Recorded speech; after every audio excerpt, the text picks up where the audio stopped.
Okay. It is now 11 o'clock and the Arts District Sign Advisory Committee is hereby called to order. We will go through our roll call real quickly and let's see. Those of us on virtual, would you unmute yourselves and check in with us, and then we'll go ahead and we have the recording on the people in the room. So Scott, Commissioner Hawk, you're already unmuted. You want to check in with us? Hi, Commissioner Hawk, present. Yep. Okay, Michael? Present. Scott Roper is present. Okay, and in the room, we have Scott Potter. We have a guest, Commissioner Deborah Carpenter. We have David Davis and Cookie Peden, and of course, Jason is our master of ceremonies today, and we have a guest speaker, and it was Paul. I'm sorry to do last name. I'll not mess that up with pronunciation. Okay, Jason, would you like to start? Okay. Jason Poole, Manager for Development Services Department. We have one CA for the Arts District. It is application number 221220005. It's an application for certificate of appropriateness by Melissa Hallett. Oh, excuse me, that's not correct. An application for a certificate of appropriateness by Paul Santoyo of Artographics for a 13 square foot attached illuminated sign at 2011 Flora Street. It is on the southeast elevation. It is in the Arts Sign District. The zoning is Plan Development District number 145. The proposed sign is considered an attached private awning sign, and all applicable code has been met. Here's the purpose statement from the Arts District Sign District requirements. The Dallas Arts District represents a concerted effort on the part of the city and the arts organizations to consolidate major art institutions in one mixed-use area. The sign regulations in this division have been developed with the following objectives in mind: to protect the character of Flora Street and the Arts District from inappropriate signs in terms of number or clutter, size, style, color, and materials; to enhance the image and liveliness of the Arts District by encouraging compatible signs that are colorful, decorative, entertaining, and artistic in style while being functional and informative in purpose; to promote the commercial success of each individual tenant in the Arts District and in turn the commercial success of all the tenants in the district collectively; to create a sense of design uniformity between signs and other streetscape elements of the Arts District; to help make the Arts District an attractive place for the public to frequent by providing ease of direction to specific cultural institutions; to create a means of identifying the various types or categories of retail establishments along Flora Street; to identify and promote cultural events and activities consistent with the purposes of the Arts District; and to recognize that sign hardware is a part of the overall visual design, and to ensure that investments in signs and other structures in the Arts District are not devalued by inappropriate or poor quality sign hardware. And here's the location. The subject site is located within the inner loop. The site's approximately 3/4 of a mile north of City Hall on the north side of Flora Street, bound by Harwood and North Pearl. Here is the location of the district. Again, this is the Arts District. And the aerial map and zoning map. Here is the sign location. You can see it's going to be located there in red along Flora.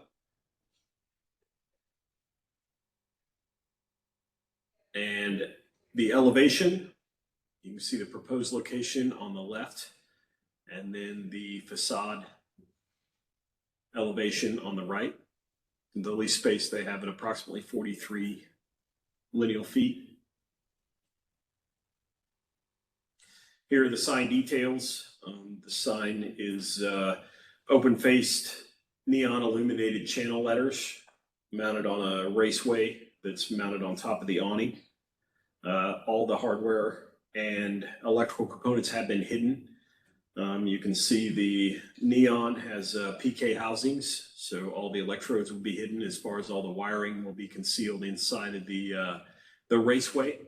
The channel letters are yellow inside and out, and then the sign itself is illuminated with white 12 millimeter lighting, neon lighting, and it's 4500, which is a softer white. Here is the subject site. Again, this is located on the southwest facade, and then we have a picture kind of facing northeast and one facing southwest on that same elevation, so you can see the facade from different angles. And here are the photos from around the district. This is southwest and northeast on Flora. Southeast and northwest on Olive. And here are some of the signs around the district, specifically the Flora Lofts and the GFAM Foundation.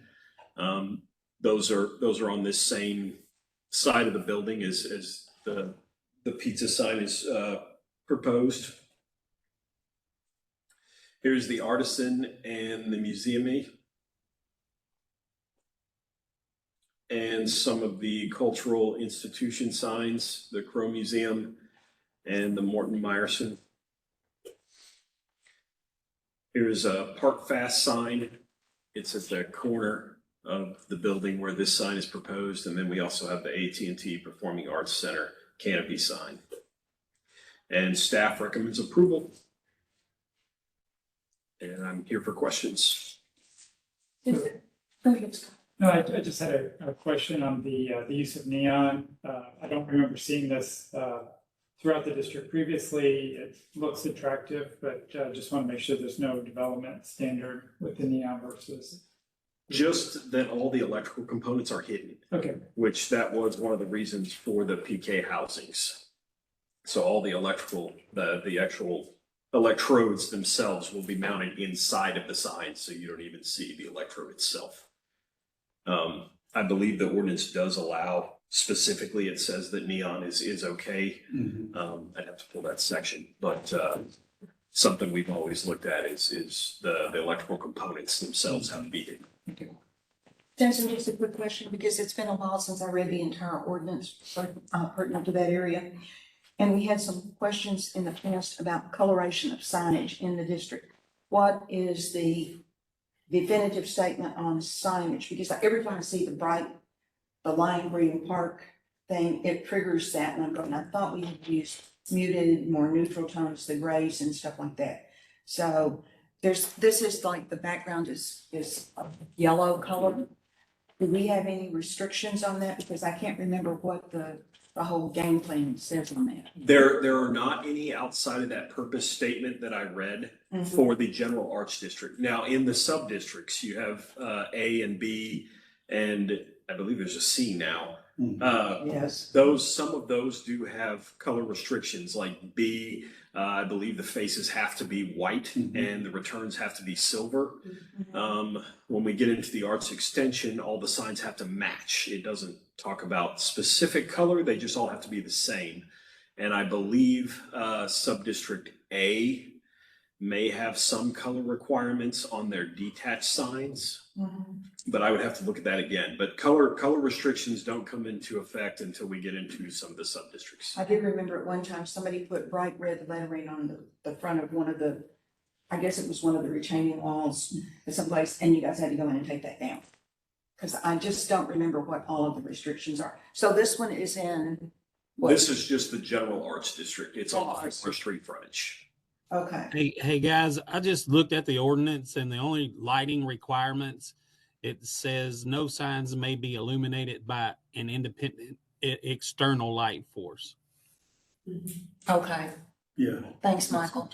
Yeah, and there's nothing in this section about colors. I think we had that discussion when the other sign that Jason had in the film where it had the bright green, that question was brought up then too. But there's nothing in this part of the ordinance about colors. Okay. We are moving forward on the authorized hearing to bring the signs for the arts district in conjunction with the new Connect plan. So that should be coming this year. That's kind of like the rewrite, sort of a master plan that replaces the, Correct. how do you say that, Sudoku? Sasaki. Sasaki. Thank you, I'm going to know some Sudoku because I'm thinking of puzzles.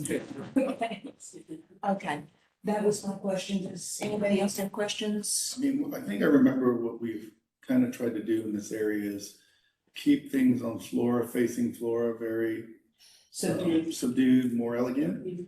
On the sides that were facing more business and all, we were a little looser. I think it was sub-district B or C where we ended up with a red visibility thing at night, which none of us thought. Yeah, we were going and to that do. was the issue. That was what got us when we talked about how does it light up? What's the color of the light? And so we started asking that question very clearly.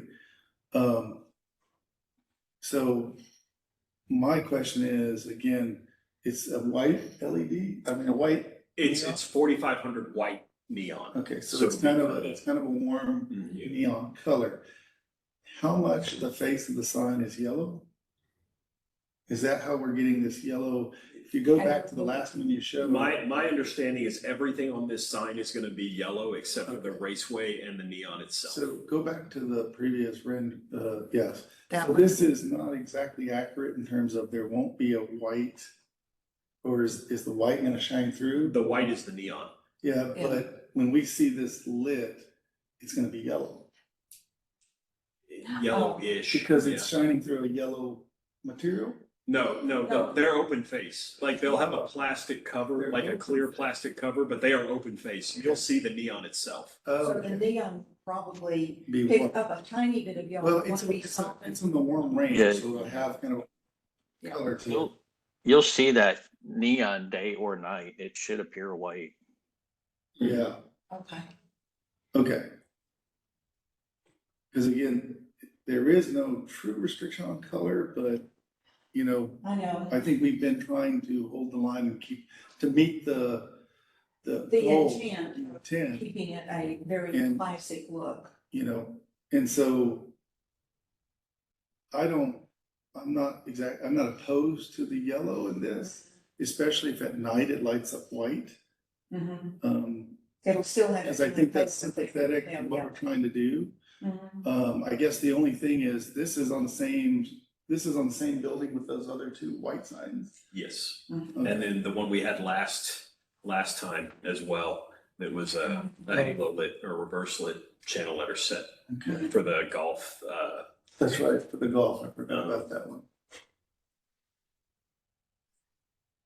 Other questions?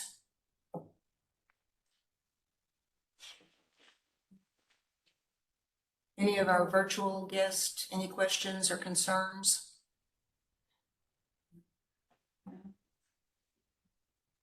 In that case, do we have any motion? I'll motion to approve. I'll second it. Okay, thank you, Commissioner Hogg. Okay, we'll do our roll call vote. Commissioner Hogg, your vote? Yes. Okay, Todd, your vote, please, sir? In favor? In favor? David? In favor? Scott? Approve. Deborah? Approve. And the chair votes approve. We didn't even give you a chance to say anything. I'm sorry. Did you have any comments you wanted to? No comments, just if anybody has any questions. And I apologize for overlooking you. I was just so focused on that yellow signage. So, Okay. In that case, then our next item is the minutes for the last meeting. Did anybody have any corrections or amendments to the Deborah, you were here, so. I think you were that day.